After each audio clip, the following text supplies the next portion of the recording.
Um, yeah, I mean, I'm excited about it, man. Spared no expense. Right on. But yeah, it's gonna be badass. I just can't believe we're at that. But the thing is, I got a lot of nieces, Right. so it's like, man, if they just you'll be all going start, to- if everybody decides to start getting married, And they will once the first one does. They'll all every 2 or 3 years. it's like a domino effect, man. Yeah. But yeah. Then babies and all that stuff. Oh man, forget about it. Yeah. We Anyway, live, bro. yeah, we're live. Welcome to Metal Bros, all three of you. All right. It's probably like Lizzie. Thanks, Sherry and Lizzie. Sure, more will join us here as the notifications get out. We're up at 7. Oh, we're already surpassed our number. Yeah, right. Somebody comment, so let me know you're there. We can see and hear from you because you can talk to us here live. But yeah, Metal Bros. What is this? Episode 3, technically. I think so. Okay. All right, Mary's. Technically, or do Yeah. I zero based it to yeah. yeah, because this would be episode 3. Mary is from Albuquerque, New Mexico. Mary, thank you very much for being with us on the Metal Bros live stream podcast video extravaganza here on Metal Motivation. She must be from Area 51. That's right. Beto's from, I don't even know how to say it, Michoacan? Brother, I don't know how to say that. He's from Mexico. Oh, yeah. Right on. Stan, hello from the gutter of Brooklyn. Nice. You know, it's funny how for the longest time, you've heard that Overkill song, Hello from the Gutters. You know what that's from? From Brooklyn. No, you know where they got that from? Where? That's from Son of Sam letters. Oh, right. He wrote that letter to like Jimmy Breslin or something. Said, "Hello from the gutters." Nice. Have you seen that documentary? Yes. Sons of Sam? I have. That's badass. Yeah. Dude, you have any idea how deep that thing went? No, man. That's some crazy shit. All the occult shit they were going on? Yeah. It's awesome. I need to watch that again. I got the book. What is it? Something Evil. Mm-hmm. And yeah, I mean they were a part of a cult, satanic cult, and they're saying, which is obviously the case. There was a whole lot more than David Berkowitz involved in all these killings. And then the other dudes, the actual Sons of Sam, the literal Sons of Sam, started getting knocked off. The one dude goes out to Dakota to an Air Force base. No, wait. I have not seen all this shit. I'm thinking of something else. I didn't know all. I knew there was some occult stuff going on and some other shit, but I have not seen all this. Oh, Don't ruin the. Don't tell me how it ends, bro. All right, dude. Netflix, is gonna blow your mind, dude. Sons of Sam. I gotta see this. Sons of Sam. I thought I had because I'd seen so much shit on it, but not that. Dude, it goes. You're gonna be like, how in the hell? How in the hell? I love stuff like that. Dude, it's tied into Charles Manson, everybody. It's big as hell. Anyways, all right, badass. I gotta see that. Noel's from Pittsburgh. Peter says he's fucked, and it's good. Hey, I've been there too. But good to have everybody on Metal Bros live stream from Metal Motivation. You know, dude, it's when I do stuff like this, people kind of get weirded out. We've talked about this before because they'll see me laughing. Right. If I'm sure that's strange for some people. Yeah. Yeah. If all they see is the serious, Metal Motivator thing. And for me, it's the opposite because I know you on this level of just bullshitting and laughing and cutting up. And to see you do that other stuff, I mean, you've been doing it for a long time now. But when we first started, I was like, damn, who is this motherfucker? He said, it took me some getting, okay, this is the serious, like the serious CJ.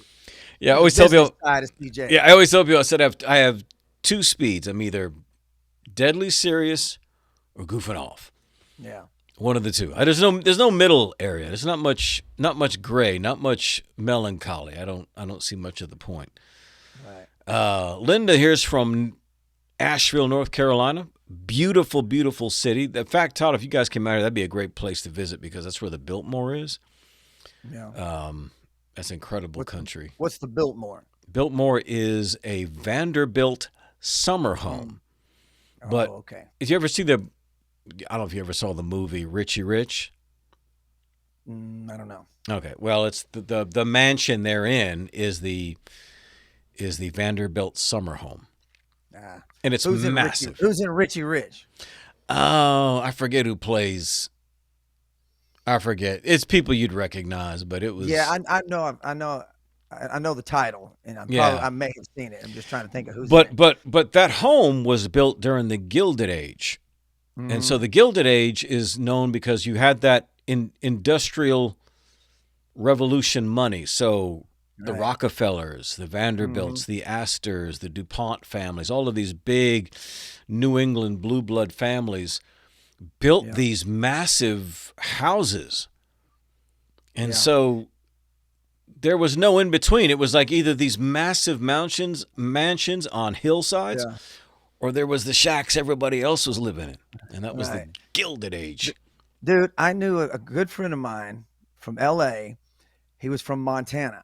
He was dating, I cannot remember her name now, but she's an heir to DuPont. And he wasn't dating her when I knew him, but he would tell me all the stories of all the money she had and all the crazy shit they would do and how the family hated him because he was just scamming the hell out of her. And they were doing shit like going hunting in helicopters, just shooting deer and stuff from helicopter. I mean, she stayed at my house one time when he invited her into town, and she stayed at my house because the family couldn't know that she was anywhere near him. But the stories he would tell me and the crazy stuff, I can't even remember any of them, but I just always remember the helicopter scene. He was always, man, we should take helicopters and go hunting and shit. I mean, crazy stuff because she was loaded, but they hated him. And I think they actually even put, they like cut her off to a certain extent where she was only allowed access to so much money for a while because of his ass. Crazy motherfucker, man. Two dudes from Montana were good friends of mine. Those dudes were nuts, man. I had a blast with those motherfuckers. They were nuts. I had a blast with them. Yeah, we did. Right? Here, let me show you a picture. Yeah. All right, that's the Biltmore. All right.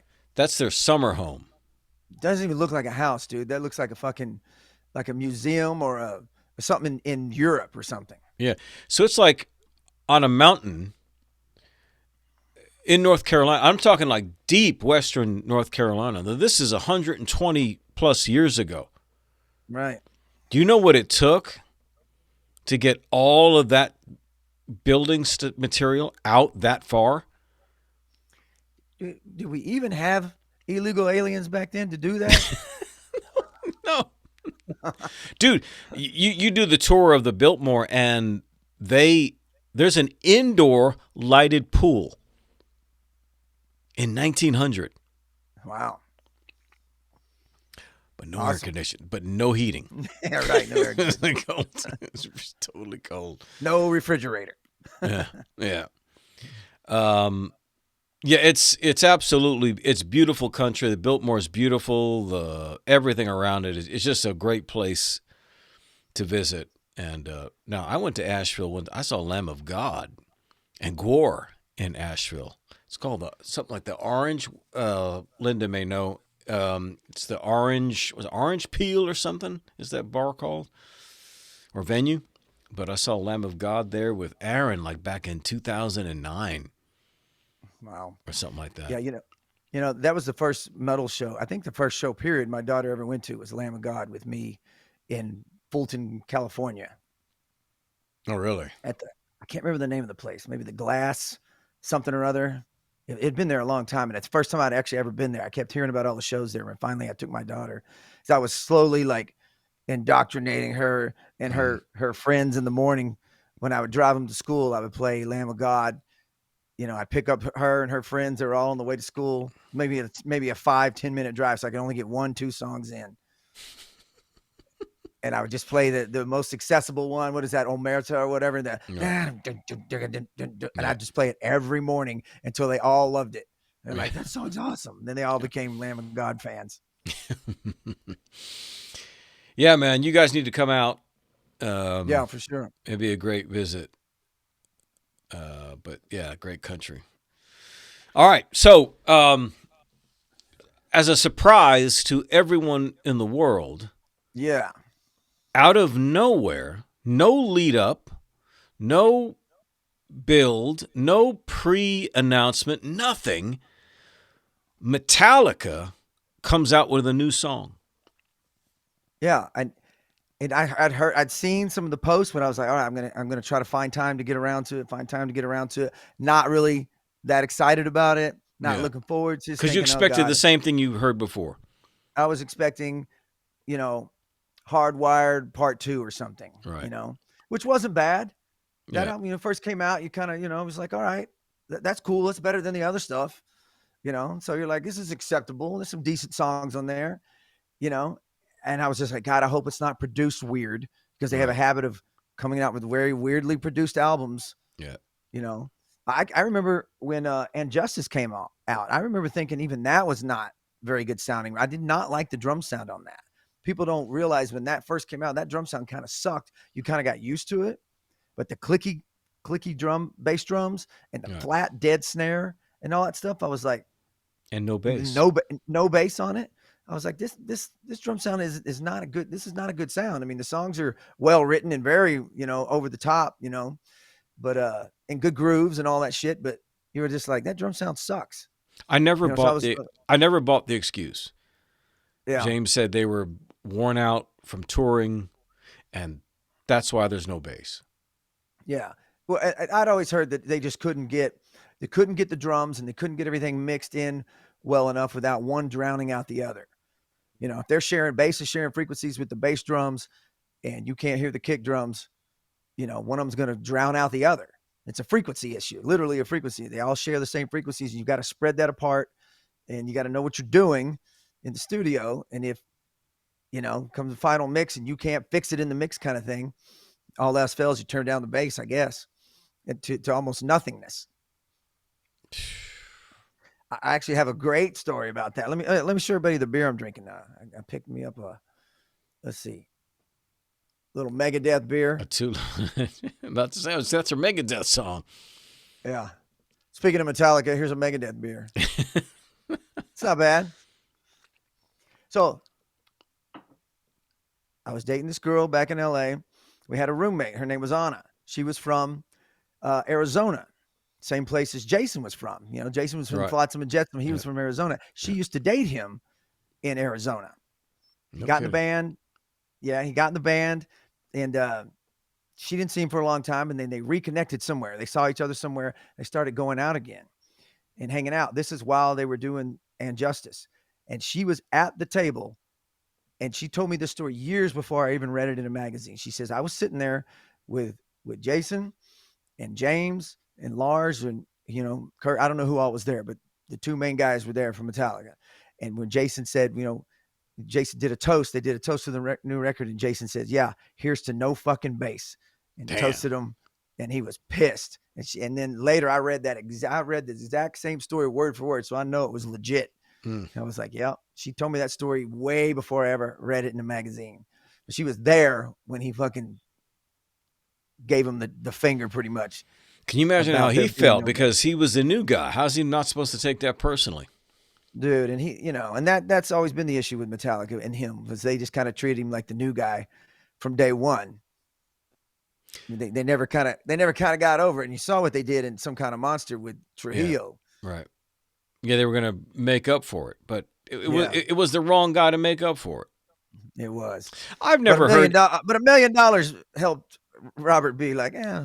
You know that he was actually hung over. He was hung over when he was hung over when they came in. When he came in and they told him that. Right. He was. Yeah, I remember that. Hammered the night before. It's like what?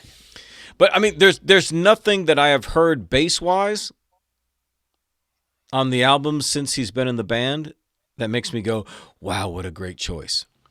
Yeah. Yeah. I mean, it doesn't mean it's bad. It just means that there's not anything that's distinct about it. And he's certainly not doing any vocals. And Jason Jason did all the backups. He could do not just backup vocals, but he could sing James's parts. Yeah. He would sing the old shit James was burned out on. All the stuff from the first record, Jason would sing it. Yeah. But, and Trujillo's a phenomenal bass player. Yeah, he is. But you don't necessarily need a crab in your band. Right. Because he's going to walk around like a crab and do all that funky stuff. Right. Which makes sense. What was the band he used to be in, though? The not Suicidal, but the other one. He was in, oh, God. They were cool, too. They were funky as hell. Yeah. Come on. Oh, goddamn. And if you hadn't asked me, I was about to say know, Infectious Grooves. Infectious Grooves. Yeah. They were cool. They were awesome. Yeah. So to me, like, I don't know. Just never really. I love him. It was a shitty deal, but Robert got it. Robert got a good deal. Yeah. Oh, yeah, Robert did. Yeah. I mean, dude, I love him because I love him. You know what I mean? It's because of who they are to me. Mm-hmm. It's just like I posted this about the guy, the orchestra guy who does the composer who does the reaction videos, right? Doug Daily Doug. Well, he did one on Mean Street by Van Halen. Yeah, and just to hear him, because dude, it's for his ears, it's very simple. Yeah, as far as key changes and all that kind of stuff, you're right. Well, they're just kind of laying low and staying right in A minor.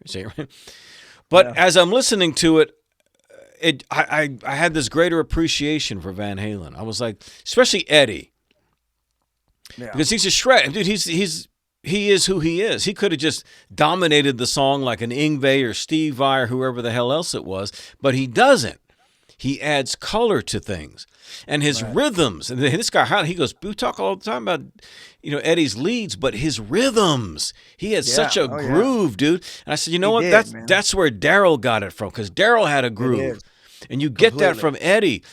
And so I just said, you know what, man? You can talk Randy Rhoads all day long. Eddie is the king. Eddie is the king. It was Eddie, then Randy, not vice versa. Yeah. Because I got an old New York friend who she had moved out to California when we were kids, like 1973, 74. So she said she was there during the backyard party days of Van Halen. Mm-hmm. Yeah, she said they were insane. There would be thousands of people at these backyard parties. And then what's his name from Warrant, who died? What's his name? Janie Lane. Janie Lane. He says, you can't match. You had to be there when they were playing, when they finally got to the whiskey and all that stuff. You couldn't get in the place. No, I'm sure. Dude, Quiet Riot never achieved that. Right. And they were going on at the same time, 77, 78, 79. I'm sorry. That's no diss on how great a guitar player and how memorable. For me, one of the top 5 guitar solos of all time is Over the Mountain by Randy Rhoads. Right. So I'm not dissing Randy Rhoads, but Eddie it's a different animal, bro. It's a different animal. And Randy, you didn't really know, Randy's greatness didn't really even come out till he was in Ozzy, because he wasn't playing all that classical sounding stuff and all that shit with Quiet Riot. They were bluesy, come on, feel the noise, that kind of little vibe, very simple. Nothing like what he was doing with Ozzy. No, Randy, when you hear his leads and everything, it's perfect. Mm-hmm. You add a note and you mess it up. You take away a note and you mess it up. You know what I mean? It's perfect.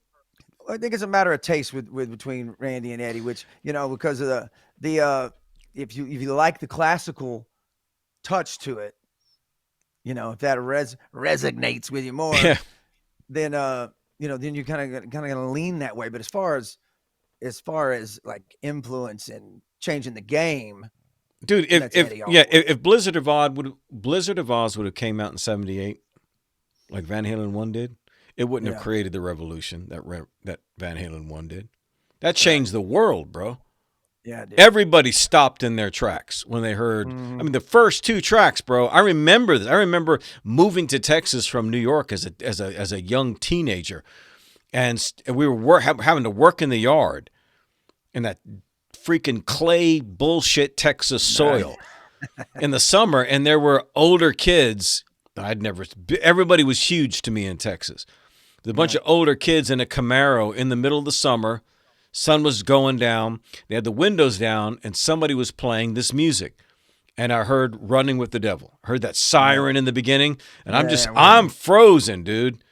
I'm like, what in the hell is that? And so it finishes, and I'm frozen, holding my little shovel. You know what I mean? I'd never heard anything like that. But what comes next? Eruption. Right. Dude, that was a religious experience for me. Because Yeah. up to that time, dude, Yeah. it was I just listening to Kiss, Yeah. you know? And damn. Yeah. They definitely changed the game, man. But you got to, if you listen, like Doug was reviewing Mean Streets. But if you just listen, because I'm listening for he's highlighting the key changes and the chords and this is a diminished and this is that and this is that. Oh, that's the Dorian mode. So but because I was trying to listen for what he was talking about, Yeah. I heard so many other little subtle colors that Right. Eddie had put in there that were not domineering. They were extremely tasteful, but they weren't domineering, and it wasn't linear. It's just color everywhere. He's just laying, it's like his guitar. You know what I mean? This jag, it's just shit. Just whereas with Randy, it's more, it's linear. It's this section, and this section.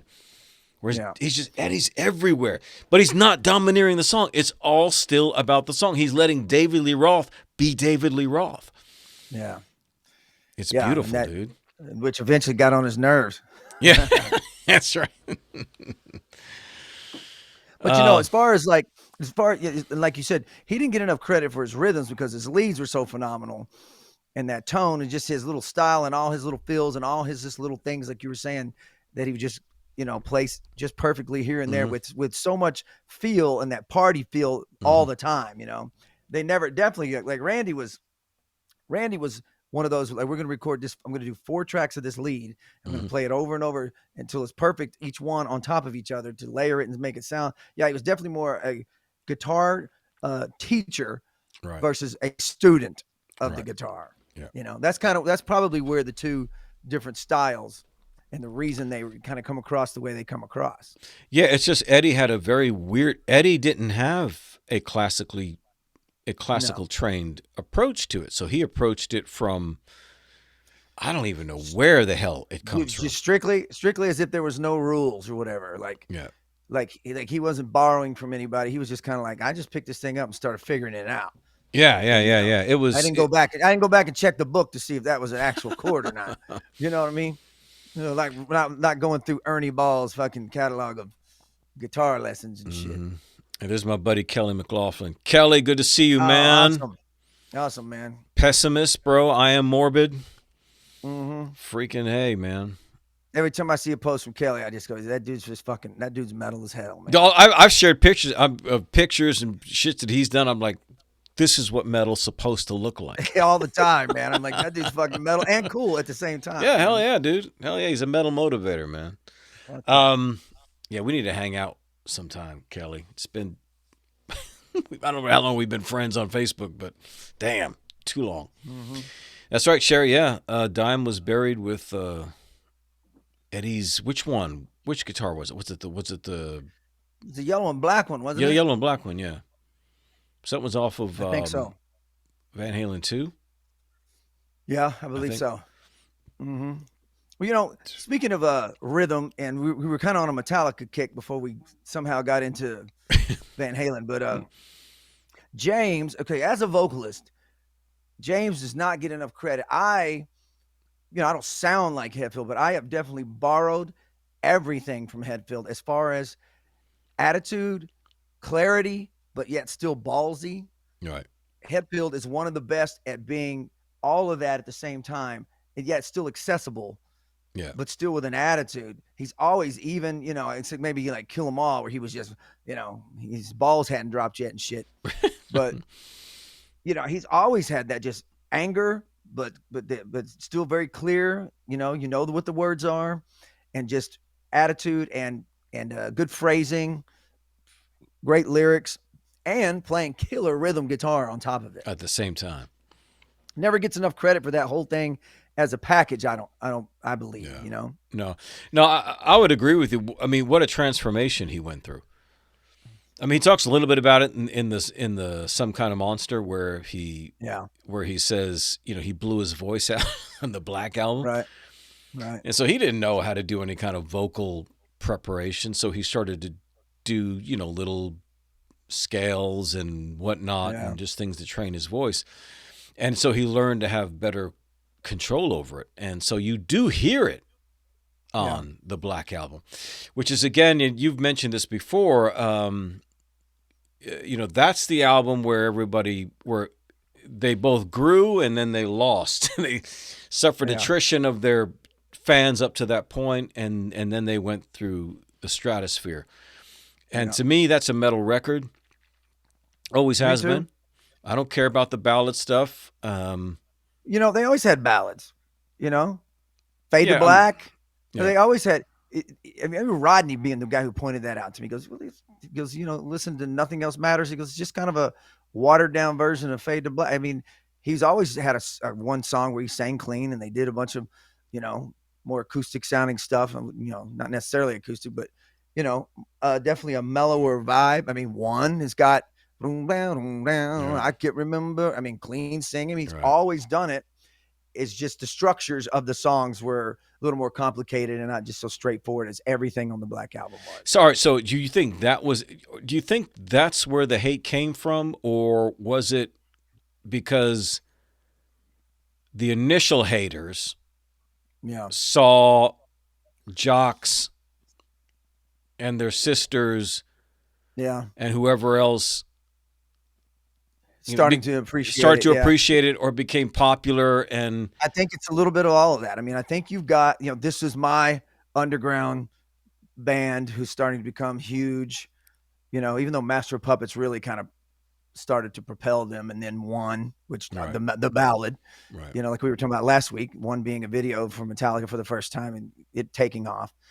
And yeah, I think anytime anybody starts to get any kind of huge commercial success, the trolls have always been there.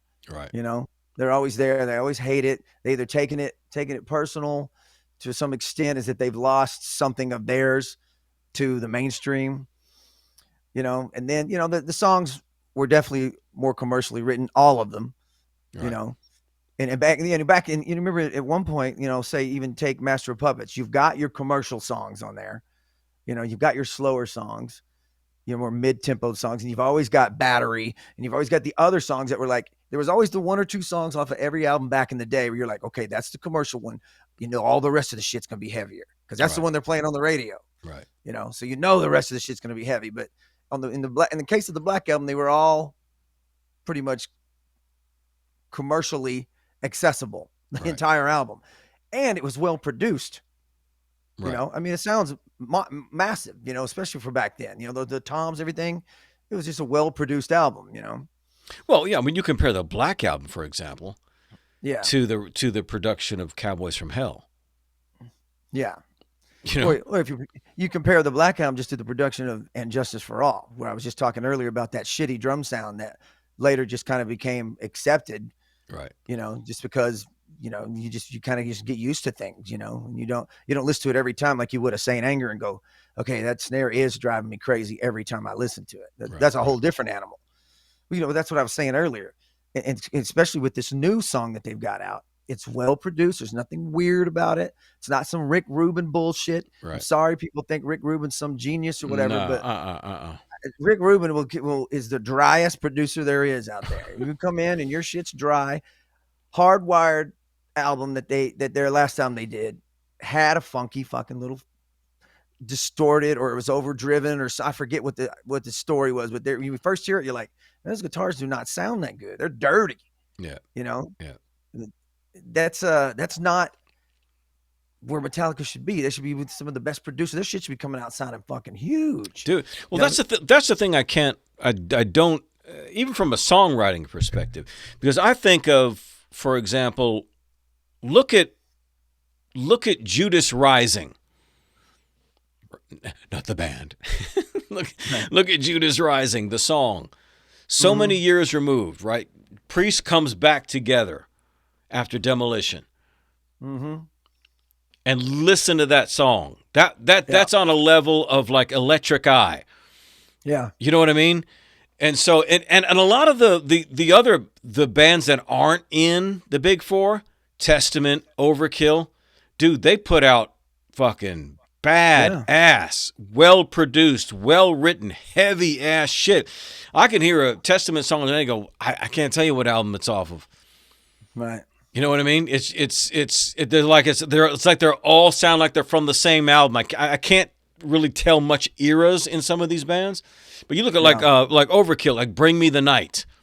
Yeah. Dude, that is full balls on, in your face from a band that's been around as long as Metallica has. Yeah. So to me, it's like, well, dude, what's your excuse? Yeah, I never understood the experimenting with, sounds and production. Yeah, no. And snares and just you're not Pink Floyd, dude. You're not Pink Floyd. You don't have to do that. But this new song, I was stoked. I mean, as soon as I heard it, I was like, okay. I listened to it like 5 times a day from the time you sent it to me until the time I went home. I listened to it once in my headphones, and then I got in the truck and I cranked that motherfucker and I just played it all the way home. And I was like, I like this motherfucker. I hope this album is as good as I hope 80% of the album is at least in that vein. I hope there's not another what was the one song they did like 5 times, the slow one? Unforgiven, motherfucking 6 or whatever. Unforgivable. Unforgiven. Now, but that's and this is a 3+ minute song. Has Metallica ever done a 3+ minute song?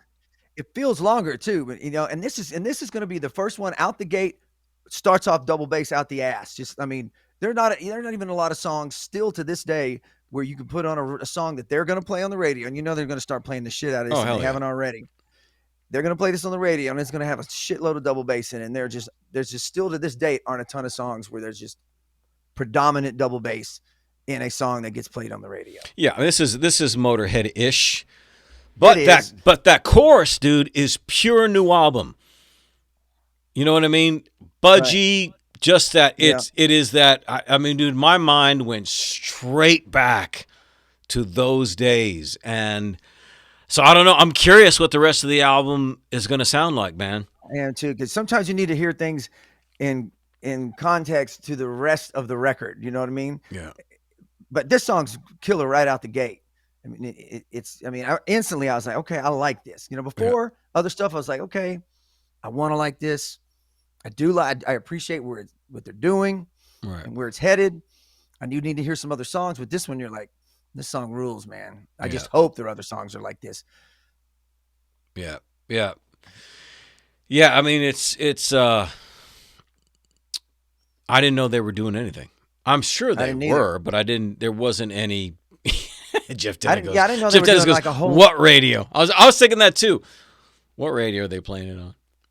Yeah, well, they'll play it on. They won't play it in Dallas. I tell you what, because Dallas, the Eagle is a talk radio station now, dude. I heard about that as of maybe like a month ago. And I was traveling. We just drove from Dallas to Springfield, Missouri, and the radio stations in Oklahoma and Missouri blow the radio stations away in Dallas, Texas, especially now that there's one less station. Yeah. So now we have a classic station, we have an alternative station, but these were like rock stations that were playing. They would play a Tom Petty song, but then also like the brand new, like a Godsmack song. They kept playing that one. Yeah. So I'm like, they're playing the old this isn't like Tom Petty's on that station. The new Godsmack is on this station. They were all on the same station, and then they were playing all kinds of cool shit in between, songs that it's from a band that you may not the song that they would normally play. Right. And of course they would do the typical, we got some Ozzy coming up, and it would be Crazy Train, or get some Black Sabbath, and it'd be Paranoid. You're like, and then then they throw in the fucking Red Hot Chili Peppers and shit, and I'm like, okay, but at least the variety was all on one station. It wasn't like there was 3 different stations for all that stuff. Right. And they all sucked. It was like, okay, you're getting a little bit of everything here. But immediately, it's what struck me. As soon as we could reach another station outside of Texas, it was way better station than anything we've had in Dallas for the longest fucking time. Because the Eagle had kind of turned into, I don't even know what they turned into. I stopped listening to them. I didn't have a fucking clue. I never listened to them. I was always amazed they lasted. They've been around for a long ass time. Dude, they were there when Q102 and KZEW were still there. Yep. Which Yeah, one did they you were like listen to? I listened to. I think I listened to the Zoo a lot. I would listen to 97, the Eagle in the morning because they had like two funny motherfuckers on there. Right. As I was getting ready to go to high school, I would listen to that, and then I think I listened to the Zoo more than I listened to Q102. I can't even fucking remember anymore. It seemed like the Zoo was cooler. Was that right? Or am I Yeah, wrong yeah, yeah. about that? It seemed like the Zoo was more. I want to say classic rock, but I mean, obviously Q102 was playing the same thing. I don't know. The Zoo was more pure music, I guess. The Zoo Yeah. was more about the music, whereas Yeah. Q102 was kind of it was great, but it was more. I don't want to say commercial, but it doesn't make. You had to have been there to Yeah. understand. And the Eagle was kind of its own thing. Q102 and the Mhm. Zoo were like the same thing, so they were competing with each other. The Eagle was kind of its own deal. The Eagle would play some Duran Duran. You would never hear no Duran Duran on Q102 or No, KZW. hell no. But who was it? Wasn't it the Eagle though that did the 4-hour metal shop or whatever they called it back then on like Saturday night or whatever? Who would do that? One of those stations. I want to say it was the Eagle. Maybe Jeff Jeff. Dennis. Jeff Will would know know. if he's listening. But somebody used to do a metal. They call it metal shop. I can't even remember anymore. But I would record it and just leave the house, put on the tape, and just get whatever songs I could get off of it until the tape ran out. Come home and listen to it and not even know what the hell I was listening to, because if you didn't hear the introduction, Yeah. or if they didn't say who the middle band was out of the 4 bands or whatever, Right. you wouldn't have any idea. And I remember for the longest time I didn't know what the four horsemen. I was like, that song's fucking awesome. Who the fuck is that? And then finally I figured it. We got the album, so I was like, oh shit, that's Metallica. Because I just thought it was the coolest fucking song. But I didn't know for the longest time who played it. Yeah. But I remember I had Manowar and that song, and there was somebody else too, like maybe a Twisted Sister song, old badass Twisted Sister song. It was just back to back on my cassette, and I would just listen to those like 3 or 4 songs over, and I just thought they were fucking ruled, man. I was like, Jeff said it was on the Eagle, Paraquat Johnson. That's okay. That's what I thought. I didn't 4 hours of metal. Exactly. I knew Jeff was. I couldn't even see if Jeff was on here, but I knew if he was, he'd know the answer. I'll put his Thank you, quote Jeff. Jeff. Yeah, there he is. Yeah, motherfucker, bro. Jeff they just did an interview. I haven't watched it yet, but they did an interview with Jason McMaster. Yeah. That everyone's saying it's killer. Yeah, this is our buddy Jeff Dennis. We call him the Godfather of Dallas metal. He was before us in those days. And Jeff knows more about music and the history of all this stuff than just about anybody I can think of. That's why we keep referring to him, because he's following tonight, and he can dispense with these facts. But he also has a show himself called Godfather TV on Facebook and YouTube, and he just had Jason McMaster on. They just, I think, posted that show. I think it was Sunday night, right? It was Sunday night. Yeah. Last night. Yeah, I haven't had a chance to see it yet. Yeah. Thank you, Jeff. Thank you, Jeff. Thanks, Jeff. But anyway, new Metallica, new tour. Yeah. In the round. Last time I saw Metallica, not the last time I saw Metallica. The time before that was the Hardwired tour. Lamb of God opened for them, and they played in the round at American Airlines Center.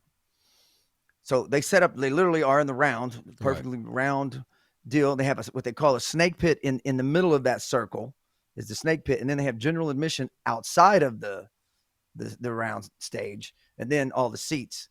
So it's kind of a cool setup, because American Airlines, where I did see them last, no, that was Hardwired, whatever the last fucking tour was. No, that was even a new album. Yes, that wasn't even a new album. That was just Metallica touring. Right, in American Airlines Center at the end of the stadium. Sounds horrible because. No, I'm sorry, not American Airlines. AT&T Stadium. What was the Death Magnetic? Was the tour before that? Did you see him on Death Magnetic? That's what I'm talking about. Death Magnetic. I saw them, and then the Hardwired. Right. Sounds horrible in that place because this place is massive. Yeah. It's just way too big. It is. The echo, it's huge. Yeah. The echo and all that stuff is so. Maybe it'll help with them being in the round, being in the center. Maybe that will, disperse the sound. In a circular setup too.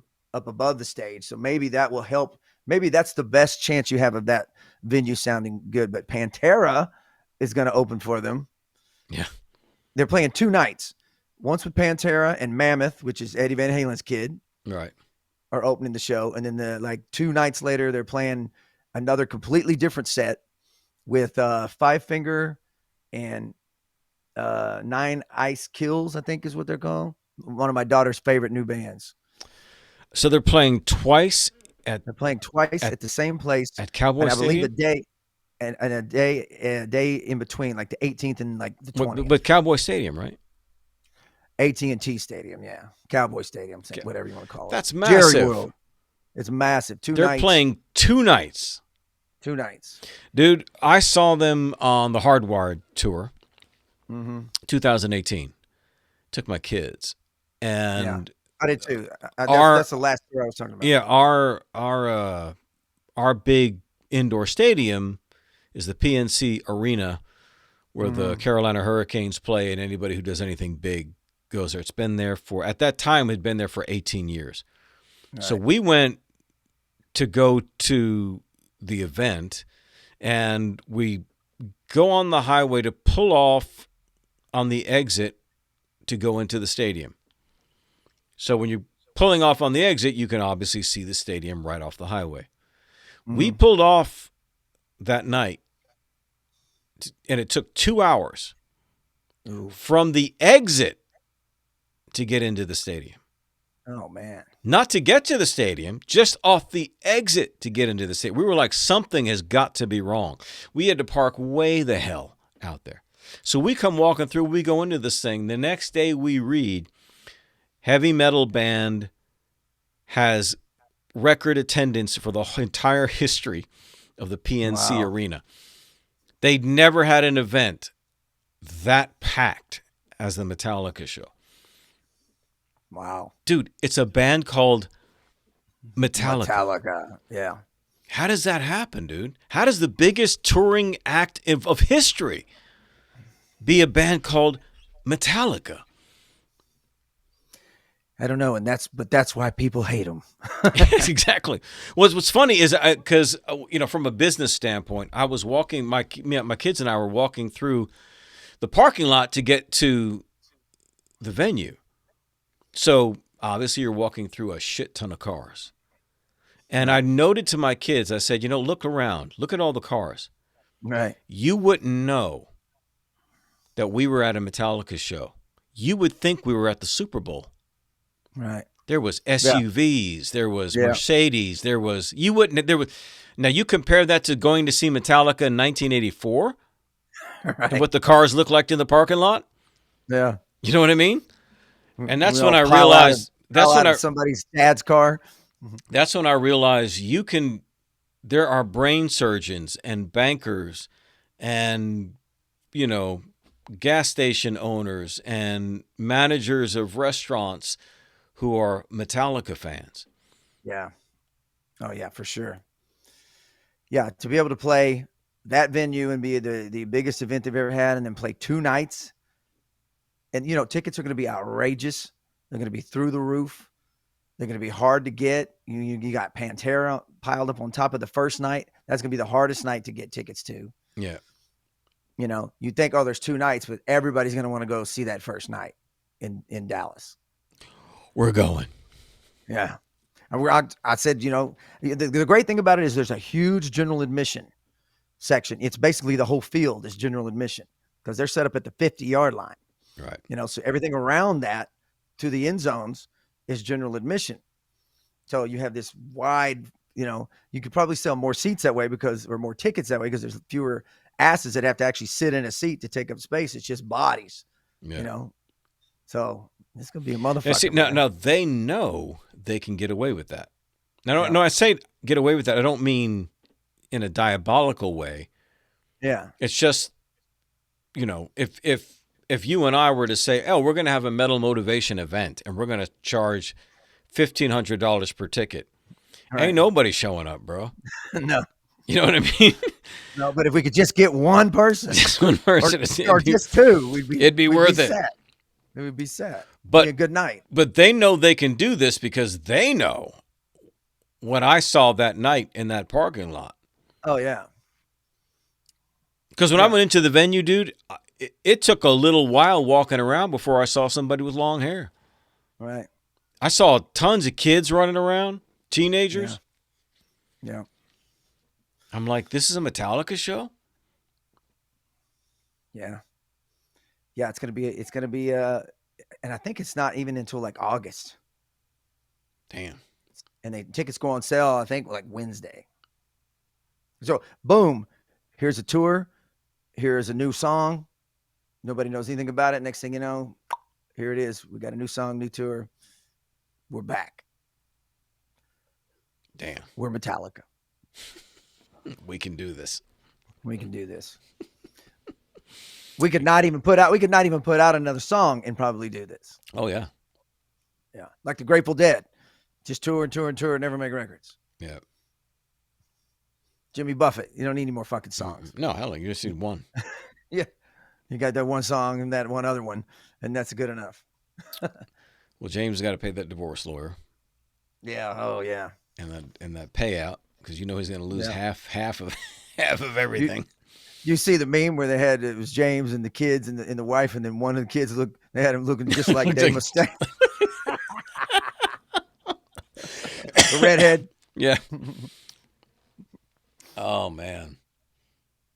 Well, at the same time, Megadeth has a new record out that's heavy as hell. Yeah. That's fucking thrash, and when the first couple songs came out, everyone was, yeah, that's cool. Yeah. Sounds like, Megadeth's kicking ass, but it's not getting near the attention. I mean, I've already seen in that 80s metal group that I'm in.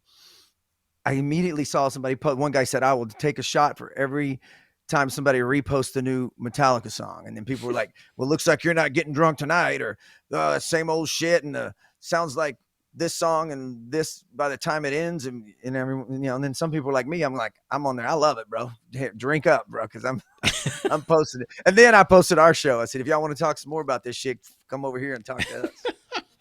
So I think that one guy who liked my post might be on here. I don't know. I don't remember his name. Hey, bro. Yeah, right. What's up, dude? What's up, dude? Yeah, I mean, it's, in case you need perspective as to the difference between Metallica and everybody else, it's undeniable. And I can't explain it. I can't, because we're years past the Black Album. So all those people who were who were impressed by the Black Album back in 1992, 93, dude, that doesn't matter to them anymore. Mm-mm. It's just, Enter Sandman is right up there with Man in a Box. It's just, it doesn't mean anything to them. Right. So why? You got some people too who didn't even get into Metallica until the Black Album or later. It may even be after. I mean, they've got such a long career and so many records. Even somebody may not even, especially like a Kill 'Em All, if they didn't get into it until like, whatever albums they made after that. What was the album they made after the Black Album? Oh, yeah. It was Load and Unload. Load and Reload, yeah. Reload, Unload. Load, Reload, all that stuff. Saint Anger, some people may not even, Saint Anger, yeah. Mm-hmm. May not have even gotten into them until then. I remember when I played in a Metallica tribute for a little while called Alcoholica, where we just got hammered and played Metallica. We weren't taking that shit serious before this whole thing got real serious in the tribute scene. And there would be younger people who would be at the show who wouldn't know any song we really played until we started to play like King Nothing or something. Really? Because we played almost all old school stuff. And then we started to incorporate some what was newer then, newer songs, like King Nothing and a couple others too, Whiskey in a Jar, we just throw different stuff in there sometimes. And some people wouldn't know what the hell was going on. Younger person in the audience who's just 21, 22, didn't know anything about Hit the Lights and shit. Damn. Yeah. They're like, I remember one person even telling me this, some girl telling me, I didn't really even know anything until y'all finally played King Nothing. And I was like, oh, wow, this is where I'm at. This is where you're at. I mean, how does anybody, because you think of 90s music, I don't think of King Nothing as some genius piece of music. Right. You know what I mean? It's just, yeah. Maybe they heard Until It Sleeps. Yeah. Well, it's not even the like it's just where they just started in their youth. They were just younger. They were just, So and that's I'm their 40 deep something. cuts. That's their deep. That's, King Nothing is their deep cuts. or it's their intro to Metallica.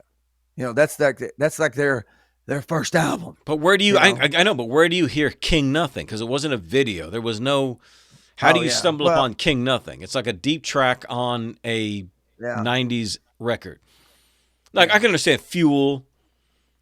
You know what I Yeah. mean? They got Same. turned on Yeah. to Same Fuel, deal. something like that. Mm-hmm. But again, okay. So a few people hear about Metallica after the Black Album. That doesn't explain 2 nights at Right. AT&T Stadium. Right. And by the way, going back to Megadeth, no chance of. Oh no way. Both of them come out with new albums. Both of them, both heavy. Megadeth's way heavier than Metallica's. Yeah, but it just doesn't have anything near. Okay, the so pull of if Metallica. Megadeth comes to town, where are they playing? Megadeth comes to town. They're playing the Toyota Outdoor Pavilion, which is I think where they played. So is that But they've got somebody. is that They've the got Irving somebody. one? Is that the Irving? No, yeah, it's Irving. It's Okay. Irving. It's fairly new. It's maybe just 4 or 5 years old at this point, if even that old.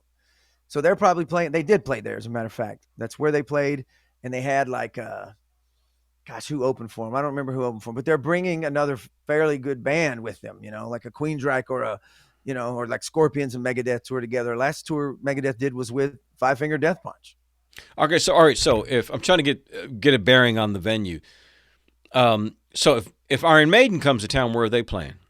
American Airlines Center. Okay, all right, so that in other words, that tells you. Yeah. Okay, so they're doing the Toyota place, Megadeth. Mm-hmm. They couldn't do 2 nights at the Toyota place. No. Okay, so Metallica's doing bigger than American Airlines.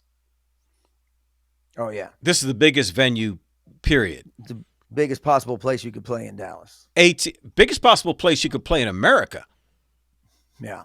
Right? 2 nights. Probably, yeah. Probably 2 nights. One of, if not the. Right. Yeah. 2 nights. nights. How the fuck do you explain that? You imagine too, dude, the money you make when you can stay stationary, when you don't have to load everything up, travel the next night and get to that and move all that crew and do all that stuff and have the, and in a lot of the cases with those big bands, they've got 2 setups. They got somebody going to town already with the other setup while they're playing at this one. And then when that gets torn down, it goes to the town after, so they have 2 massive setups. You don't even have to do that. You as a matter of fact, you got a fucking day off in between. You can go to Deep Ellum and shit. Go Serious Pizza, man.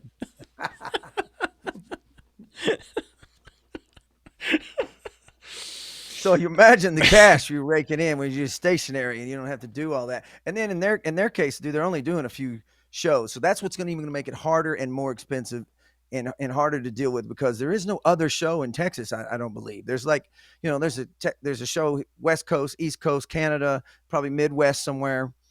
And, there's a handful of shows and they're probably all 1-2 nights like here. Yeah. And that's it. So you got to come from around somewhere else to get to this show if you want to see this particular setup. So everybody's trying to buy tickets, not just the DFW area, the state of Texas, Oklahoma, Arkansas, Louisiana, that whole. Jerry Jones and the Dallas Cowboys are going to get a lesson in what it looks like to have fan attraction. Yeah. Jerry's going to be happy, bro. We love it. Yeah, I tell you that James Metallica, he's a good man. James Metallica, I like him. James Metallica is a good boy. That's right. Yeah, that's just massive. So, so like what I saw here, I saw basically families. It's like I brought my kids. Yeah. That's where a lot of it is people are bringing, you know what I mean? So like a dude and his siblings are coming out and they're bringing their kids. It's like a whole family. It's like basically whoever showed up at Christmas is going to the Metallica show. Right. Matter of fact, it might be your Christmas present. It might be your Christmas present, yeah. Your only present. Yeah. Yeah. Yeah, so we're talking. So my wife's talking. She's like, "Okay, how much are we willing to spend?" I go, "What the fuck did we spend to go see the Misfits?" And the goddamn Misfits and Alice Cooper was like 200 and something bucks each to go see that fucking show. So I'm like, well, at a minimum, we're gonna have to spend that. There's no getting around it. It's gonna be way more than that. I said, so let's just start from there. I said, try to get one of those general admission tickets. I mean, normally I wouldn't do that. I'd get a seat, fuck that. But I think it'd be kind of cool on the ground at this one, because I remember seeing it from the seats last time that they played here at American Airlines Center when they did it in the round, thinking it would be awesome to be down there on that floor. Yeah, because there's a lot of good seats. That considering that it's in the round. And when they rotate too, like James will sing a couple songs from this microphone, then he'll walk, a quarter of the way over and sing the next couple songs over there, and then they'll move. And if I remember right, Lars might have even had 2 drum sets. He would switch to that set and then go over to this set, and everybody was rotating the whole time. So you'll have Kirk there for a couple of songs on your side, and then, Trujillo crab walk his ass over there and play a couple songs. Dude, Phil Anselmo's gonna trip. Well, and see, and the deal is with the opening bands, they didn't get the full round. They kind of had a section. Oh. So if you've got a seat and you happen to be on the section that they're not facing, even though at Jerry World, this is what they call it out here, Jerry World, Jerry's got the big screen. Hopefully they're using that thing. He's got the big, huge, massive 70-something foot fucking screen up there on the top. Maybe they'll have it going on up there too, so you can see. But you could end up on the ass side of whoever the warm-up bands are, and never not have that seat you would normally have if it was at the end of the stadium until Metallica comes out. Phil's gonna trip, dude, with all those people. Oh yeah, he's gonna be because the venues he's been playing, he's gonna be like, I need to get a 5th band together, right, and get serious. Yeah, and he's got and he's gonna look down the audience and know just a shitload of people just right there from general admission. Oh yeah, because he can see those people. Yeah. So that's what I'm just kind of shooting for general admission on this one, when I ordinarily probably wouldn't go that route, because you walk around with your wife who's 5'2", she can't fucking see over anybody, right. So it always kind of sucks for her, but it sucks to be her. It sucks to be 5'2". 5'2" with always the 6'4" motherfucker. Jeff Dennis always standing right in front of you. That's right. Yeah, man. It's amazing to me to see what it's all become, because I remember as a kid in high school, 1983. Yeah. Going to a record store in Addison, Texas, and I'd go to the import section. Yeah, always. Because I know that's where all the heavy metal was coming from. And I saw that, a cassette Metallica. Yeah. And the way it looked, just like on your shirt, that logo. And I grabbed it because it just looked metal. You know what I mean? And I looked on the back and how, just how gnarly they looked and shit. Gnarly they looked, and looked at the album, and I didn't know what I was getting. I thought it was an import, and of course the record store owner doesn't know anything. So I didn't even ask. I just took it home, and I remember hearing it hit the lights. Right, was the first song that comes on. Mm-hmm. It is, and I remember thinking, "Is this punk?" Yeah, but the song was too long. And then by the time I kept listening, by the time we got to things like Four Horsemen and Seek and Destroy, you had the time changes. Yeah. And it was like 5 and 6 minutes now. I said, no, this is not punk. This is something completely different. Because it wasn't Iron Maiden. It certainly wasn't Judas Priest. It wasn't all the other stuff I heard. This is something completely different. I would have never thought, looking at that picture on the back of Kill 'Em All, that band would become what we're talking about right now. Yeah. I know, huh? If you look at that picture of those zit-faced kids on the back of that fucking album compared to what they look like now and who they are now, you'd never think that transformation would take place. Especially since, as we said before, you can obviously see the talent and genius of Dave Mustaine. Yeah. You know what I mean? And so he wrote so much of that early material. So he goes, so the band fails, right? Right. Metallica You think? fails, right? Yeah, you think? No. So where did that writing prowess come from when this riff genius Dave Mustaine goes in a different trajectory? James had to fucking step it up, because he writes a ton of him and Lars get together and they write a ton of that shit and they send it off to Kurt. These guys were always going home and making tapes and then sending tapes to each other. And, oh, we like that riff, or we're like this, or, so most of that's James and Lars writing most of that. I'm sure that's probably the way it still goes these days. Yeah. They sit in a room, they jam it out, and they record it, send it out, bring your 2 cents in. It's funny. Remember in the movie Some Kind of Monster, they're talking in the kitchen and James is back from rehab. So he's got this new schedule he's got to be on, where he's got to leave at 4 every day. Right. And so Lars and Bob Rock are like still listening to stuff and arranging stuff when he goes, because they don't want to stop at 4 o'clock. Right. And so James is complaining about it. So they're all talking, and James is like, I don't know. It just seems weird to me, man. I come in, it just feels like things are already decided before I get there. And Kirk Hammett goes, that's been my whole career. Yeah, right. Welcome to the party, bro. Kirk's like, maybe I can get out of here at 4. Yeah. Maybe I don't even have to come in till 4. Yeah, right. Yeah.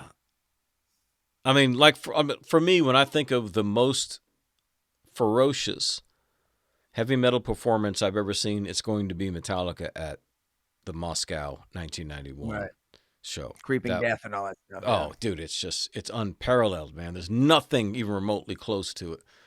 Mm-hmm. But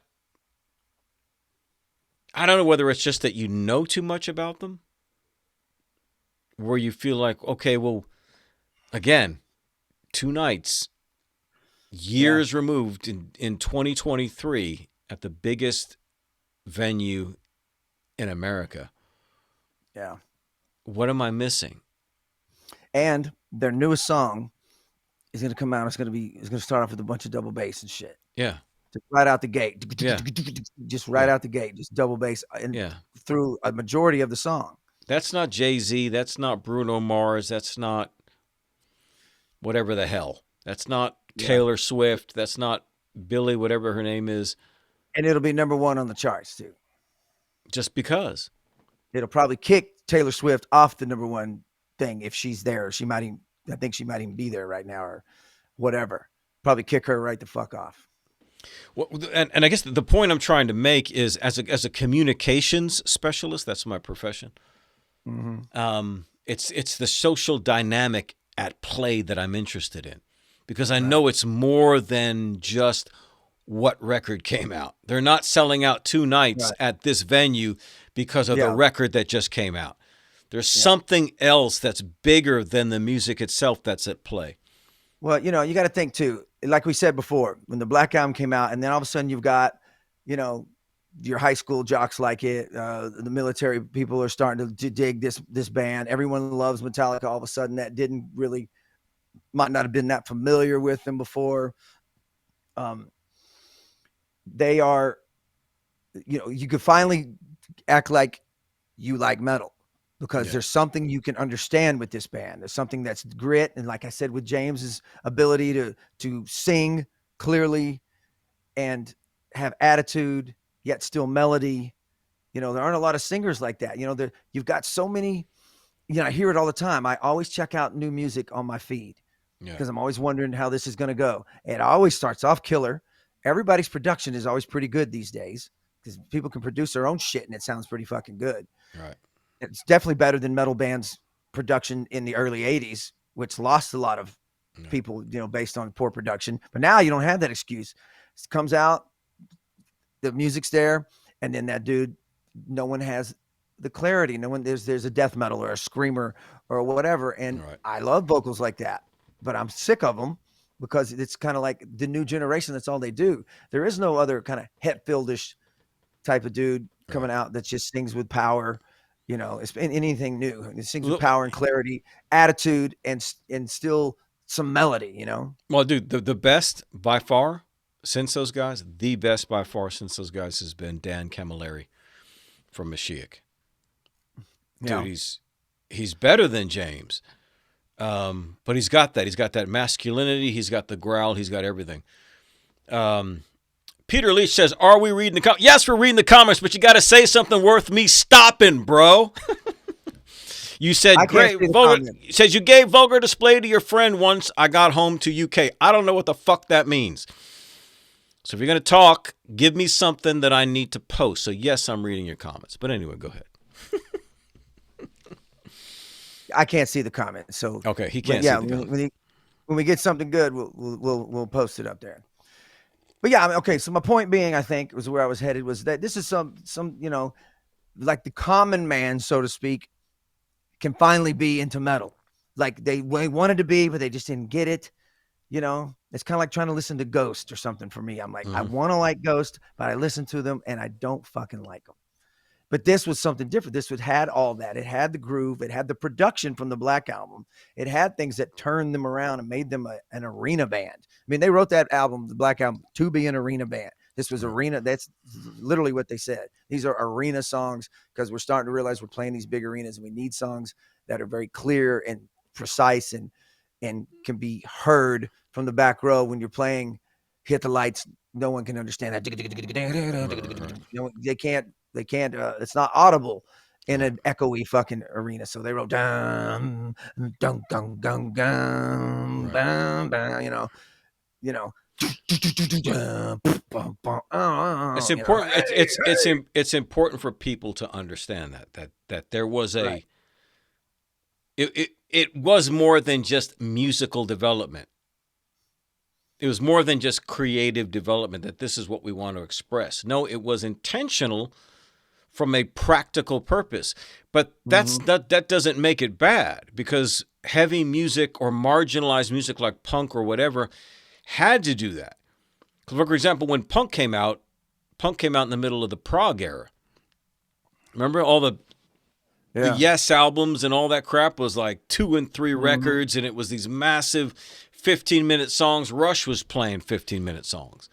Right. You know, one whole side of a record was one song. Right. You know what I mean? Yeah. So then punk comes out and the stages are not big stages way the hell away from there like Led Zeppelin anymore. It's a foot high stage in a small venue.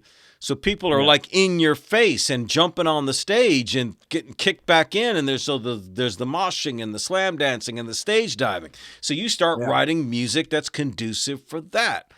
So Metallica goes from that to major venues. And like you said, Hit the Lights doesn't communicate to people, 200 yards away.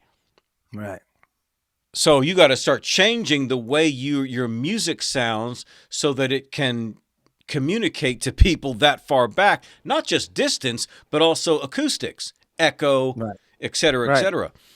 Yeah. Yeah. Literally, you're writing arena music. And, and you can't blame them. They said, look, we're kind of at a stage where we're realizing songs are getting played on the radio from Master of Puppets and things like that. They're not playing Disposable Heroes on there. They're playing Master of Puppets, which is a heavy, long song.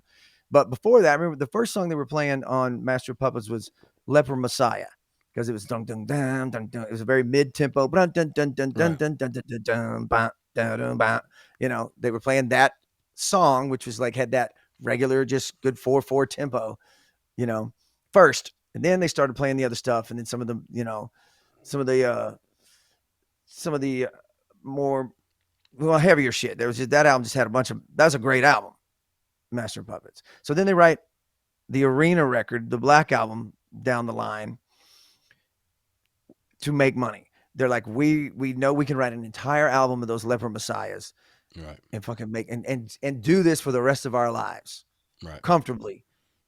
It's a smart move on their part. We'll get a badass producer.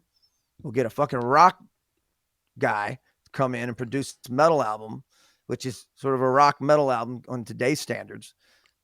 and we're going to make a fucking living, and we're going to sell 1 million of these motherfuckers, millions worldwide. Exactly, because Prestige, because Bob Rock, they knew I mean, you think about what Bob was known for at that time.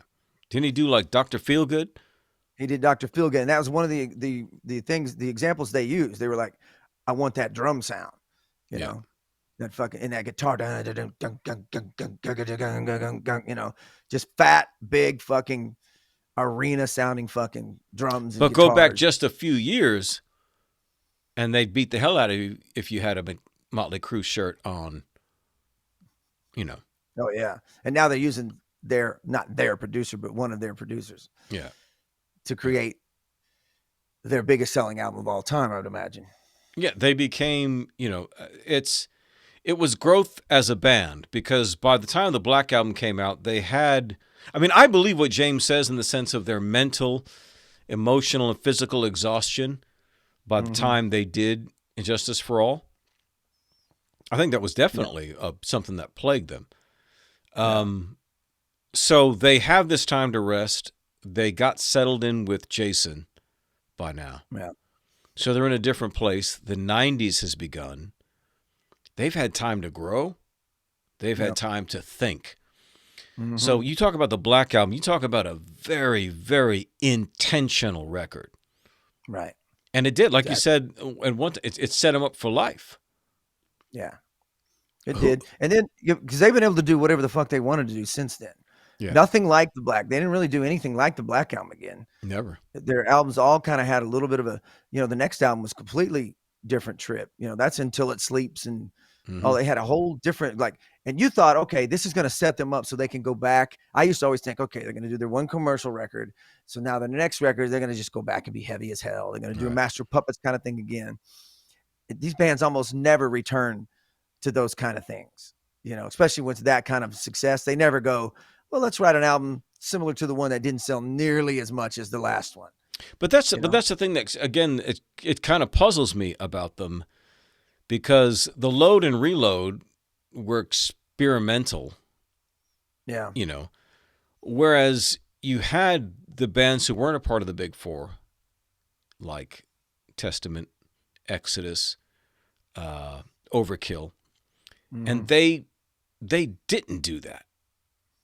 Well, they did to a certain extent. Even Megadeth's album around that era. I know everybody kind of, they tried it, but they quickly returned back to. They did.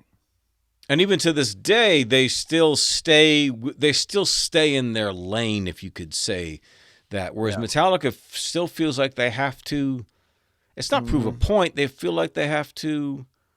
Well, they feel like they can. They can just do whatever feels right to them. But wouldn't, I mean, to me, this many years removed, I would be sitting at the table going, you know what? You know what would really throw a wrench in everybody's engine right now?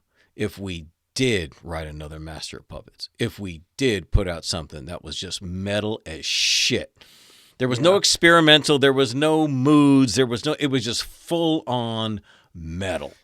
Well, and I think that they were maybe even trying to do that on the last record. You know, it almost seems like that's where they were kind of doing, but it's almost like they didn't either know how, or because they were dealing with Rick Rubin, and Rick Rubin was like, that sucks, change that. I'll be back in a couple of days. Let me know what you got. You know, so you're just kind of like, I don't know. You left the children to themselves. They kind of did. But yeah, it's like anybody. If I come in here and I do all this shit and I sing like I do with my vocals, I'd sing my vocals right here on this microphone at this same fucking place. And when I send my shit in, when I send my shit in, I get Rick's, or my guitar player's opinion, because I'm like, I need someone to tell me something. I'm like, and you'd be surprised at what he likes and what he doesn't like. Oh, he's gonna hate this, but I'm gonna just throw a kitchen sink in this first version and see what sticks. Because you need some feedback. And when you don't have feedback, like a Rick Rubin who's not really giving you anything, from what I understand, he's very like, yeah, it's just not right. I don't know, just don't do that part. I'm out. I'll see y'all tomorrow. That's all. I'm gonna go meditate. I'm gonna go meditate for a while. I'm gonna go meditate and eat Rice Krispies. What they needed, you need some feedback. they needed somebody there to say, dude, just metal this shit up. Why are you being freaking cunts about this, man? Metal this shit up. What the fuck what are you doing? You got nothing to prove anymore. There's nothing to prove. I cannot wait to hear what the rest of this album sounds like. Yeah, I hope it doesn't go a whole nother thing or whatever.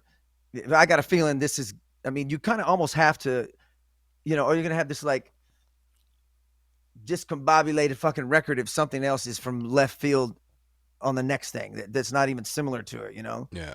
If it's a whole different trip or a whole different, you know, sounds like from the Load era or whatever kind of thing, you know, you almost kind of like at their age, and you can tell like, you know, this old school, they could be as old school as they fucking want to with that kind of riffage and that kind of drums and that sound. There's nothing weird about this sound where you're going, man, that guitar is a little fucking weird. That snare sounds like shit. Those kicks sound fucking weird. None of that. You're like, okay, that all sounds good. Fucking great place to start. Just make it sound metal. Yeah. So that's the question. Produce it metal. That's the question. Who's producing this? This dude, I had his name's, dude I never heard of. I'm sure he's done all kinds of shit. And who knows who he's worked with. Probably didn't even work with metal bands before.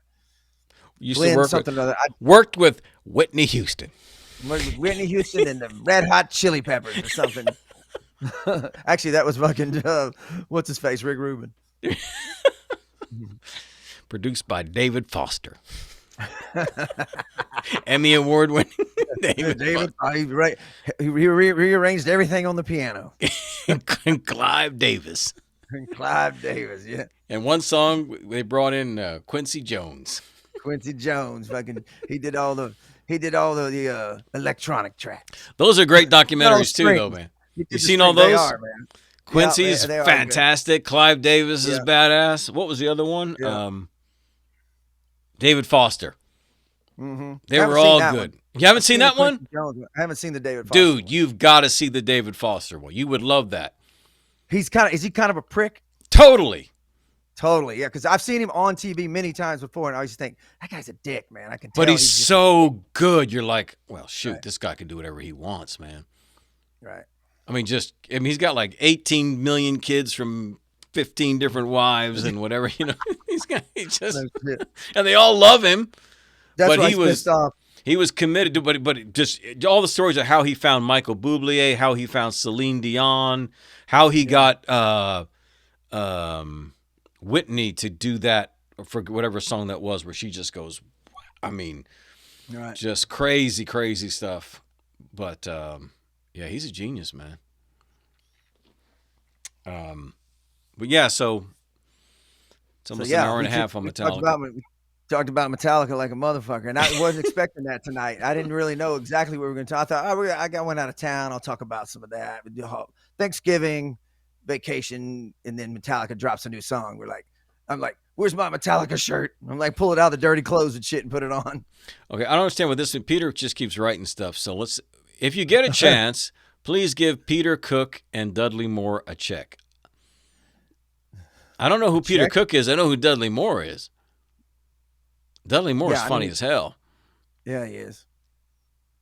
One of my favorite lines in Arthur was the whole thing with Arthur was he had to go get a job eventually, right? Yeah. So he's doing a job interview, and the guy's like, and Arthur's sitting there, he's hammered because he's sitting at the desk, and this dude goes, all right, we're looking for somebody who's like responsible, who can think fast on their feet, can multitask, blah, blah, blah, blah, blah, blah. And he goes, I tell you what, if you hire me, I think between the two of us, we can definitely find someone who can do all that stuff. And I'm paraphrasing poorly, but it was something I remember that from that movie being that old. I remember thinking that was the funniest fucking line, just the way he did it. He was like, between the two of us, we'll find somebody who can do all that stuff. I love the part when he for that chick brought him in to like meet her parents or something that are like super rich. Yeah, he's got to pretend he's somebody he pretends he's like a prince or something a dignitary from some little tiny country. He just made up the name. They're like, we've never heard of this country. Well, it's really, really small. He said, it went to war with Rhode Island one time. He said, he said they just recently carpeted it. It was great. Oh my God. Carpet. carpeted the country. That's how small it is. They just carpeted it. Wall to wall shag. Oh my God. Oh shit! All right, man. Yeah, we definitely talked about some Metallica, and we still don't know what the fuck it is that made them so fucking. Yeah, no. I mean, that's the thing is what is it? Because it's not new music, right? No. Is there any comments? Anybody saying they got 2 cents on what they? No, they're waiting for us to give them the answer. They're waiting for us to come up with the fucking answer. Yeah, that's what I mean. It's something larger than the music itself, and I think my point being earlier was just that I think it was that Black Album to me that turned things around for them and made them a well-established band that kind of just took hold in a certain way because of those riffs and because of those that vocal style, and just everyone could like metal for a change and it not be just like over the top for them, and it was digestible to the common man, which of course lost a lot of people who were listening who grew up on this and wanted more of this, but gained 10 times the amount of people. Well, it's like the dynamic of saying, like, why you see so many kids there, because this is the one band I can turn everybody on to. Right. You know what I mean? You can say, okay, oh, dude, I got to show my kids The Godfather. You got to see The Godfather, right?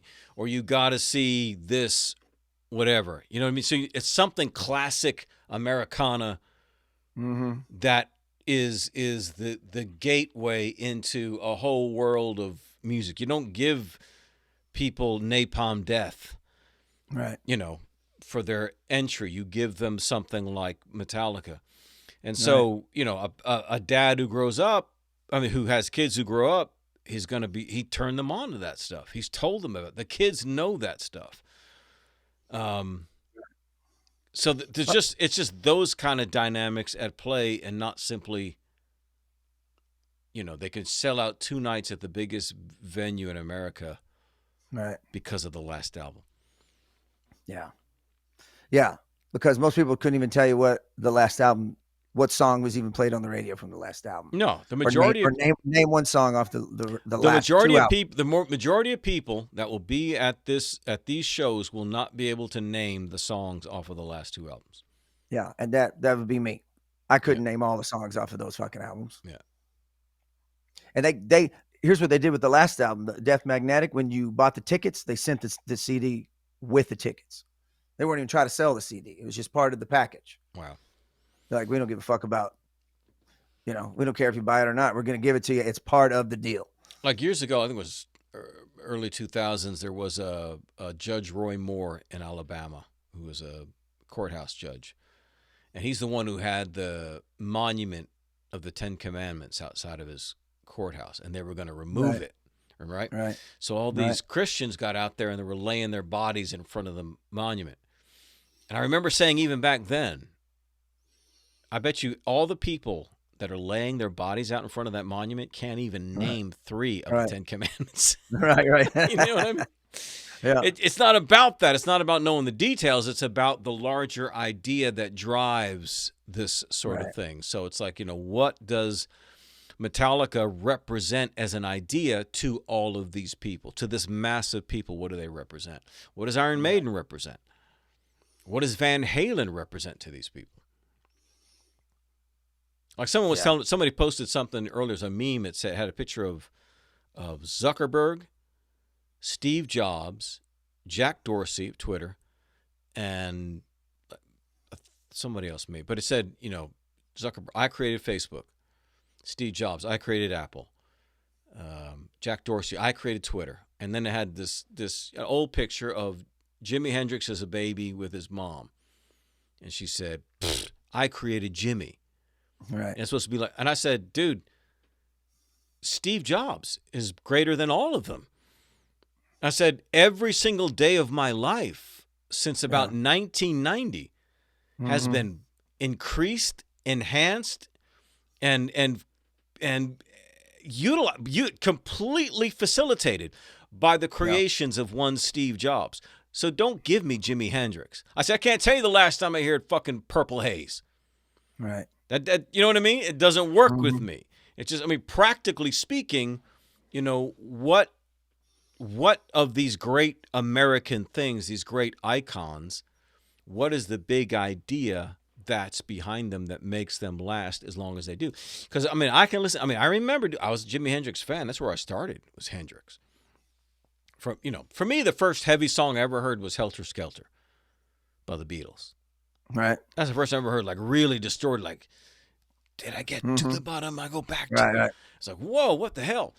But, then you eventually get led into the Jimi Hendrix and whatever. And so people, it becomes icon status. And then when it gets icon status, it becomes sinless. Yeah. So there's no imperfections. And you're like, no. Because I remember sitting outside a bar in Bronson Rock, having a conversation with a couple people I knew, and then some people who were with these people I knew, and I didn't know who the hell these people were. And this guy, who I didn't know, starts going off about Stevie Ray Vaughan, how incredible Stevie Ray Vaughan is. And I'm like, bro, no. Have you ever heard Frank Marino? Have you ever heard Robin Trower? No. I said, right. See, you weren't paying attention. Stevie Ray Vaughan hit the radio, and that's when you became aware of it. But there were Jimi Hendrix-like people, like Robin Trower and Frank Marino, Mahogany Rush, long before Stevie Ray ever came around. But you don't know about those things. So to you, that's the greatest thing. And he was wondering why in the hell I was making him feel like shit. Sort of, why are you yelling at me? Why are you yelling at me? But, so things represent to people different. They don't have the whole picture. They don't have all the information involved. So why do these things mean so much? It's never because of the actual physical, tangible thing. Again, it's not because of the last two Metallica records. It's because of something else. It's something else. It's something that those things represent to all of these people. Dude, when I look at most Metallica stuff, if I see a Metallica post by Blabbermouth or Metal Injection or Revolver or whoever the hell else, I can see 291 comments. I can guarantee you 80% of them are going to be shit talking. They are. Even today, from the new post, from the new song, it was 80% shit talking. Yeah. So how do you sell out 2 nights? Yeah. I don't know. We do not have the answer. But we are interrogating the issue. Right. You know what I mean? We're getting there. We're throwing it out there. We got the light. And we're interrogating the issue. Good cop, bad cop. I'm fascinated by the cultural and social dynamic of why this is happening. It is interesting because even as we talk about that, and I try to sell it on the turnaround was the Black Album for the common man, as I keep calling it. But for you and I, we're still interested in Metallica because of everything before that. Right. Here it is 20, 30, 40, 35 years later, whatever the hell it's been. And we're still interested in Metallica mostly because of those first 3-4 records. My favorite Metallica, if you demolished everything and just left me with the first 3 albums, I'm good. Yeah. Yeah, right? Absolutely. Yeah. Absolutely. Because that's where it all, not just where it all happened, but to me, those are the better songs. Yeah. I am excited about the new shit though. I cannot wait to actually hear the second one. Then I will know how to sum up the first one better, actually. And you can bet there'll be an album review right here on. That's right. That's right. And you know with these motherfuckers, they may drop it tomorrow. Because remember the last album, they dropped one video after another for almost every song on that album. Well, if you hear the interview, Lars did an interview on Howard Stern, and just did it and was talking about the release, and he said we've never done this before. We usually have a lot of build up, and so we just dropped this out. And he goes, and we're not getting any feedback. So I'm here to announce that we released a new song today. Right. And so far, 80% of everyone hates it. Yeah, there's nothing. I hear a lot of people say, "I don't hate it." Yeah. So they're already playing, you know, their cards close to the chest. Well, it's weird for me because I've been in the last 3 years been playing in kind of a classic metal band where those riffs, I'm so used to those kind of riffs in my head these days, Right. you know, almost because we've kind of gone, you know, back with our sound to back to the roots. And so when I hear that, I'm like, man, that's right up our alley what we're playing. By the way, we released a new song Yeah, on that's right. Thanksgiving. That's metal news. Pyromancer. Y'all need to go check it out. Pyromancer. Yeah. I should have downloaded that. Yeah. We didn't do a video for it yet. We just we're looking for a drummer in this process. Yeah. So it was kind of hard to, you know, get a video going with the holidays and all the bullshit, but we may still actually even do a video for this song. But yeah, we got a new song out. It's an awesome song, actually. It's one of my favorites that we've done. Let me see if I can start downloading it while we're talking. Magic of internet, bro. I know, huh? So okay, so I'm at Thanksgiving, and I'm sitting there with my niece, who's 12, and she says something about, oh, I'm wearing a shirt, and it's a kind of a play on the Vitruvian Man, Da Vinci's Vitruvian, you know, the famous picture of him, but it's got a drummer on it, drumsticks, but it's got all the other stuff, you know, but there's a drummer in the middle of it and some toms, and she starts saying, what is the name of that? She goes, isn't that such and such? She's a really smart kid. Yeah. I go, yeah, that's a Da Vinci. I go, it's the something man. I couldn't remember what it was called. I go, let's look it up. So we look it up, and then she asked me about Iron Maiden, and she goes, what's an Iron Maiden? And you know, and she looks up. We look up the Iron Maiden, which was that casket with the nails and the spikes in it that closes on people back from way back in the day. And then I go, well, let me play you a song of mine. So I start showing her our videos and stuff, and she's like, it blew her mind. She's really? Like, because she does not know what to expect. She has no idea. You know, I'm just sitting around. I'm Uncle Todd, who's just kind of chill, and I put this shit on, and she was just like, oh my God. She tripped, bro. And then she started talking about, somehow we got onto like Icarus somehow in this conversation. I said, well, there's a song called Flight of Icarus by Iron Maiden. And so we start looking into all this stuff. So here I am showing her all this metal. I'm introducing this 12-year-old who at the moment is learning, you know, the kids this age these days, and even my daughter's the same age as her, are all about this Chinese and Japanese culture and stuff, because all these animes and these boy bands from China and Japan or wherever the fuck they're from, they're all about that these days. So she's actually literally over there. When I walk in to the house for the first time, she's sitting on the floor writing, learning to read Chinese and write Chinese. She's got this whole thing out, sentences and shit. And I'm like, holy shit. Damn. Yeah, she's a smart kid. Let me see. But she tripped on Uncle Todd's fucking metal. She was like, wow, I can't believe that's you. Let me see. There it is. All right. So that's the new logo. That's the new John Fossum Iron Jaw logo too. All right. Let me see if I can. All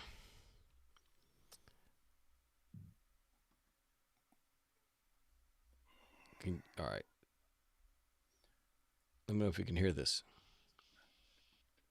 Could you hear that? I can't hear it through my headphones now. You can't hear it? Mm-mm. I can hear something, but I think it's coming through your mic. Oh. All right, so it's not coming through the... Yeah, I might not be able to do that then. Well, I just posted on the... Yeah. In the comments, so people can go check it out. All right, let me get rid of this. That song is loosely based off... It's Pyromancer. It's loosely based off of Game of Thrones character that was hardly even in the series. But I just thought that was like a Pyromancer. That's an awesome name, you know, like Necromancer or something. So I took the whole theme about being able to read the fire and tell you what your future is. And so it's kind of loosely based off of Vikings and Game of Thrones, which, by the way, it is like something I resisted for years. I was like, I'm not a Game of Thrones kind of Dungeons and Dragons kind of dude. And anyway, fuck Lord of Rings and all that. I just never was into it. And then we finally just decided to just watch it for the hell of it. Let's just watch one episode because everyone's been talking about it for years. You know, the series has been over for years. This is just a couple of years ago. We started watching it and we were like, this is fucking awesome. First episode. Like, this is actually fucking badass. We were blown away. Game of Thrones, and then went straight from Game of Thrones right into Vikings. Both great series, man. You may feel the same way I do, and I know a lot of people do. And even when I try to convince people about it, they're like, I'm not in. I go, I'm not either, dude. Not at all. But you will be when you watch this. Just watch the first couple episodes. Yeah, I did see the first episode. My kids absolutely love it. And yeah, it is awesome. I know people who just absolutely love it. Yeah, I'm sure I would. I'm just, yeah. I mean, to me, it's just everything that I have got on my queue to watch. Yeah, and how much time I've got. It's time consuming. I mean, it took us months because we can't sit around usually very often and watch just hours and hours and hours. It's like 1 hour here, 2 hours there. So it took us months to watch, five. But the thing is, if you get hooked on something, suddenly you find the time. Yeah. Like there's some docuseries. I remember when back in I was still living in Texas, and Lizzie came down, and we started watching on Netflix the series Making of a Murderer. Yeah, just a docuseries, dude. Mm-hmm. Yeah, we didn't go. We had plans to go out. We didn't go anywhere. Right. You talk about binge watching, dude. Mm-hmm. That was an experience because it was not in the plans. It was not a part of what we were going to do. She's visiting, so the time is limited for us to be hanging out. So you don't want to sit there in front of. But we couldn't. That thing was addicting as hell, man. The first thing we ever watched was Breaking Bad, and that's a long ass series. That is addicting. It was a badass, but it's a long ass series, man. Yeah. It took a long time for us to get through that first one. You know what else is great? Narcos. That whole series. Yeah, I saw the first one was great. Woo! All of those are great. But the first one is the best, but all of them are awesome. Yeah. Sherry says, but so you get a chance, man, check out that song. Yeah, so I put in the comments Iron Jaw's Pyromancer. So if you guys go look at that, you can check out that song. Next week, if I can figure out a way to get this, because usually I can download it through this downloading thing, but sometimes it'll say that it can't parse a link and won't let me do it. So it was giving me that notification for that video. Otherwise, I'd play it right here. Cool. Right now. We have an audience as big as AT&T Stadium, bro. Yeah, 14 million people. Anything else you got to talk about, Todd? No, man, that was more than I thought we were going to talk about. Yeah. Well, I kind of like this. I don't want to get too topical or structured at this point. Not overbearing, because I think we just kind of, we need the opportunity to kind of feel our way through this and just see what people like. It's called Metal Bros, and we talked about Metallica the entire time. So, I mean, last week we kind of went off on some political shit probably, and we probably will again. Yeah. But, Metallica drops a new record or a new song and a tour, and we like the song. A couple of weeks from now, we may be talking about Metallica again with the next song. I mean, I guess we can finish with the Pantera thing, because after we had talked about Pantera last time, we were talking about the big question is, should they do the tribute thing or not? Should they do this band or not? Right. And then Sterling Wingfield, you sent me the post that he did. He had seen, I guess, a preview of what they were going to do, and he was blown away. Right. I think he was there. Yeah. Yeah. So he was blown away by what they were going to do, and he said it's going to be awesome. Yeah. Yeah, he was complete. He goes, he started off with, you had no idea where he was going with this. He was like, I just witnessed something that was incredible, and I'm blown away. And then finally, after a little while, you start to realize what he's talking about, given who he is. You're like, oh shit, he's talking about the jam sessions. Yeah. For this Pantera thing. And he goes, all I can do is he gave us a picture of the floor for some reason. Yeah. I guess because he was floored. I don't know. But hey, Brian, thank you, brother. when you get, an endorsement like that from someone who's as close to Vinny and the entire band as he is, it kind of gets you excited. You're like, okay, because once somebody who probably has a lot of emotion behind that whole ordeal sees it and goes, this is badass. Right. That's somebody who, when I was talking last week about, I know people who knew them personally because we live in Dallas, Texas. Right. So it's different than any other place in the world. These people were neighbors and went to high school together and went to junior high with these kids and, and these dudes and, have been part of their posse for 40, 50 years. They have their personal opinions about it, but that's a handful of people. Yeah. But they have a loud voice in Texas. Yeah. I'm much more interested in seeing Metallica. I'm seeing Pantera on their tour than I am opening for Metallica. Yeah, me too. Because they're going to come back through on their own. Yeah, it's a good. They won't do their full show. No, it'll be a 45-minute deal or something. Yeah. Instead of an hour and a half or whatever, or maybe they'll get an hour. Yeah. Here. Yeah. So. And it won't be their stage. It'll be that Metallica's round stage, sectioned off for them. It'll be homegrown band right here in the middle of it. And so people will be coming from far and wide.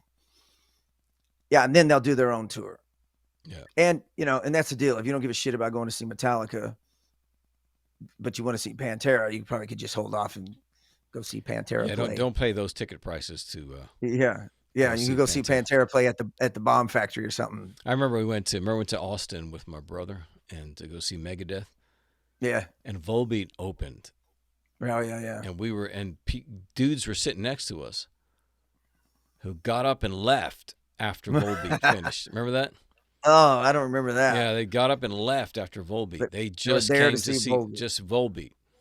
It was Megadeth and Motorhead. Remember, this was Lemmy was just starting to get sick all the time. Yeah. And they canceled. Yeah. Yeah. So you were like, uh-oh, this isn't good news. This isn't good news for Motorhead. Lemmy's starting to cancel shows. Yeah.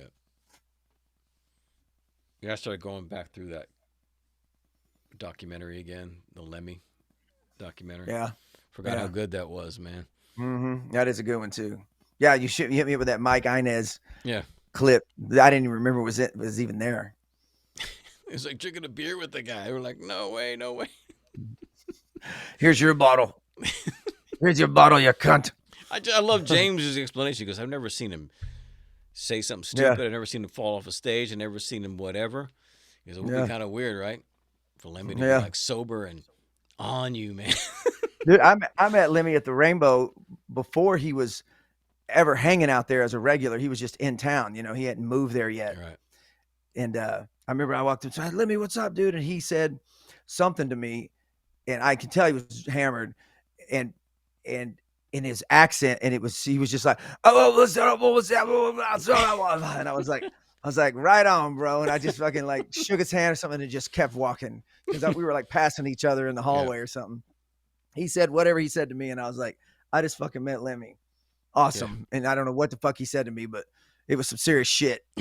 and I just kept on crying. I didn't see him the rest of the night. Oh man. All right, bro. Yeah, let's call it. Stay on the line. We'll shut this down. Thank you, everybody, for hanging out with us on Metal Bros. We'll be here next Monday night, same time, 8 p.m. Eastern, 7 p.m. Central. I guess it'll be 5 p.m. West Coast Pacific time, and wherever else you are in the world. Just join us. We'd love to have you. Share the feed when you get out there. It'll be posted here on Facebook as well as on YouTube. I'm also working on getting an audio version of a podcast of this Metal Bros content for you to enjoy. So have a great week. Good to see you. Whatever you do, Todd Pack. Don't suck. Metal up. Metal up. Take care, guys.